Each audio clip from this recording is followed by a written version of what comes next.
월 336만원. 이 돈이 없으면 우리 부부의 노후는 정말 비참해지는 걸까요? 이 숫자는 누군가 지어낸 뜬소문이 아닙니다. 대한민국 통계청이 발표한 공식 자료에 담긴 은퇴자들이 직접 답한 금액입니다. 최소한의 생존을 위한 돈이 아니라 가끔 외식도 하고 손주들 용돈도 챙겨주며 품위를 지킬 수 있는 적정한 삶을 위한 돈. 바로 그 금액이 월 336만원입니다.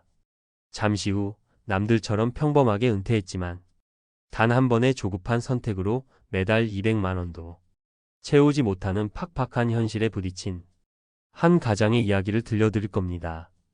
그가 놓친 단 한 가지는 과연 무엇이었을까요?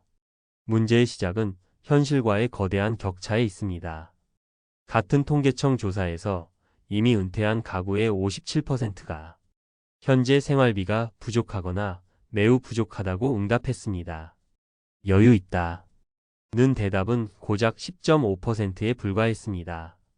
어쩌면 우리 대부분의 미래일지도 모를 이야기입니다. 많은 분들이 그래도 국민연금이 있으니 괜찮겠지? 라고 생각합니다. 하지만 그 믿음은 생각보다 단단하지 않습니다. 국민연금연구원의 분석에 따르면 2023년 기준 1인당 월 평균 국민연금 수령액은 약 62만원입니다. 부부가 둘 다 빠짐없이 부어왔다고 가정해도 월 124만원, 부부 최소 생활비 217만원에도 한참 미치지 못하는 금액입니다. 믿었던 국민연금이라는 가장 큰 기둥 하나만으로는 우리 노후의 지붕을 온전히 떠받칠 수 없다는 냉혹한 계산이 나옵니다. 여기 대기업에서 30년 넘게 성실히 일하고 정년퇴직한 김진섭 씨의 이야기가 있습니다. 그는 퇴직 후 곧바로 국민연금을 5년 먼저 받는 조기노령연금을 신청했습니다. 주변에서 들려오는 기금 고갈된다는데 한 살이라도 젊을 때 일단 받고 보자는 말들이 그의 마음을 흔들었습니다. 하지만 매달 6%씩 5년이면 무려 30%가 깎여나간 연금액이 통장에 찍혔을 때 그는 자신의 선택이 얼마나 성급했는지 깨달았습니다. 여기에 퇴직금으로 받은 목돈은 자녀 결혼 자금과 생활비로 야금야금 사라졌고 얼마 지나지 않아 바닥을 보였습니다. 설상가상으로 퇴직과 동시에 지역가입자로 전환된 건강보험료 고지서가 날아들었습니다. 소득이 없으니 괜찮을 거라 생각했지만 살고 있는 아파트가 재산으로 잡혀 생각지도 못한 금액이 찍혀 있었습니다. 아내와 둘이 최소 생활비 240만원을 채우기도 버거운 현실 앞에서 그는 매일 밤 잠을 설친다고 합니다. 자, 여기까지 들으시면 가슴이 답답해 오실 겁니다. 하지만 무조건 비관할 필요는 없습니다. 한 투자증권 연구소의 분석을 보면 흥미로운 사실이 있습니다.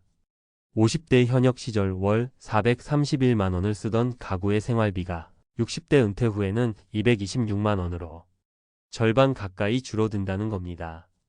자녀 교육비나 대출이자 세금 같은 비소비 지출이 크게 감소하기 때문이죠. 하지만 진짜 위험은 지출의 규모가 아니라 보이지 않는 곳에 있었습니다. 바로 소득의 양극화와 예측 불가능한 지출입니다. 같은 자료를 보면 은퇴 준비를 잘 마친 은퇴귀족층은 은퇴 후에도 월 525만원의 소득을 올리지만 그렇지 못한 절대 빈곤층은 월 101만원의 소득에 그쳤습니다. 생활비는 5분의 1 수준에 불과했죠. 이것은 단순히 과거에 돈을 많이 벌었느냐의 문제가 아니었습니다. 은퇴 자산을 어떻게 관리했느냐의 차이가 극단적인 격차를 만들어낸 것입니다. 여러분이라면 이 상황에서 어떤 선택을 하셨을 것 같나요? 여기 김진섭 씨와는 다른 선택을 한 분이 있습니다. 평생 교직에 몸담았던 이수연 선생님 부부입니다. 부부는 퇴직금이 그리 많지 않았습니다. 대신 퇴직금을 받자마자 개인형 퇴직연금 IRP 계좌로 옮겨 훗날 연금으로 받을 준비를 마쳤습니다. 국민연금은 거꾸로 수령 시기를 2년 늦추는 연기연금을 신청해 월 수령액을 14.4%나 늘렸습니다. 그래도 부족한 생활비는 그동안 꾸준히 부어온 개인연금과 자녀들이 모두 독립한 뒤 살던 집을 담보로 가입한 주택연금으로 채웠습니다. 하나의 큰 저수지가 아니라 여러 개의 작은 수도꼭지를 만든 겁니다. 국민연금, 퇴직연금, 개인연금, 주택연금.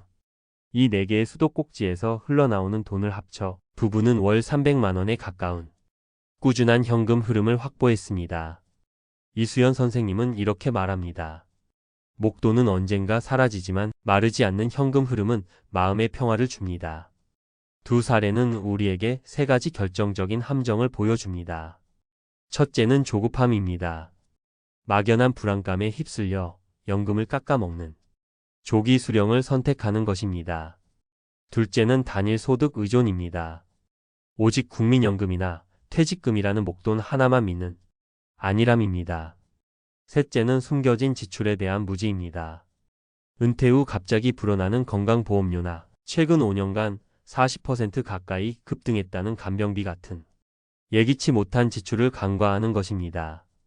그렇다면 우리는 무엇을 해야 할까요? 막연한 불안감을 걷어내고 오늘 당장 실천할 수 있는 현실적인 대비책을 말씀드리겠습니다. 첫째, 나의 노후 부족액을 지금 당장 계산해 보십시오.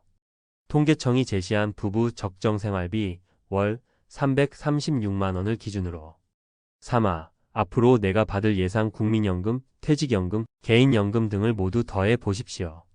그 차액이 바로 당신이 메워야 할 현실적인 목표 금액입니다.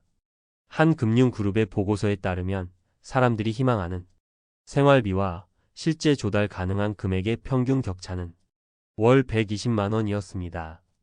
당신의 격차는 얼마입니까? 둘째, 연금 포트폴리오를 구축하십시오. 국민연금이라는 1층 기초 위에 퇴직연금이라는 2층 기둥을 세우고 개인연금이라는 3층 지붕을 얹어야 합니다. 퇴직금은 절대 목돈으로 찾지 마십시오. IRP 계좌로 이전의 세제 혜택을 받으며 연금으로 수령하는 것이 현명합니다. 최근 퇴직연금을 연금으로 수령하는 비중이 처음으로 10%를 넘었다는 통계는 이제 이것이 더 이상 특별한 선택이 아님을 보여줍니다. 셋째, 정부가 주는 유일한 선물인 세제 혜택 계좌를 최대한 활용하십시오. 연금 저축과 IRP를 합쳐 연간 최대 900만 원까지 세액 공제를 받을 수 있습니다. 이것은 단순히 연말정산 때 돈을 돌려받는 차원을 넘어섭니다. 운용 수익에 대한 과세를 미뤄줘 복리 효과를 극대화하는 최고의 노후 준비 수단입니다. 수익률이 낮다고 방치하지 말고 잘 모르겠다면 자동으로 자산을 배분해주는 디폴트 옵션 제도라도 반드시 활용하십시오. 넷째, 주택연금을 최후의 보루가 아닌 적극적인 카드로 생각의 전환을 해보십시오. 자식에게 물려줘야 한다 는 생각보다 자녀에게 짐이 되지 않고 독립적인 노후를 보내는 것이 더 큰 사랑일 수 있습니다. 부부 중 한 명이 만 55세 이상 공시가격 12억 원 이하 주택이라면 내가 평생 살던 집에서 거주하며 평생 연금을 받을 수 있습니다. 이것은 부족한 현금 흐름을 메워줄 매우 강력한 카드입니다. 마지막 다섯째, 보이지 않는 적 건강보험료와 의료비에 미리 대비하십시오. 은퇴 전 국민건강보험공단 홈페이지에서 예상 보험료를 꼭 계산해보고 피부 양자, 자격 유지 조건 등을 꼼꼼히 확인해야 합니다. 또한 갑작스러운 질병이나 간병 상황은 평생 모은 노후 자산을 한순간에 무너뜨릴 수 있습니다. 가지고 있는 실손보험이나 간병보험의 보장 내용을 지금이라도 다시 한번 점검해 보시기 바랍니다. 오늘 우리는 월 336만 원이라는 냉혹한 현실에서 이야기를 시작했습니다. 하지만 이 숫자는 우리를 절망에 빠뜨리기 위한 것이 아닙니다. 오히려 우리의 노후 준비를 위한 명확한 나침반이 되어야 합니다. 한 조사에 따르면 여전히 중장년층이 절반 이상이 노후 준비를 제대로 하지 않고 있다고 합니다. 괜찮습니다. 지금 시작해도 결코 늦지 않았습니다. 하나의 큰 목돈에 의지하는 시대는 끝났습니다. 여러 개의 작지만 꾸준한 현금 흐름을 만드는 것, 그것이 바로 비참하지 않고 품이 있는 노후를 만드는 유일한 길입니다. 당신의 지혜로운 준비를 진심으로 응원합니다. 오늘 이야기가 당신의 미래를 그리는데 조금이나마 도움이 되셨다면 구독과 좋아요로 응원을 부탁드립니다.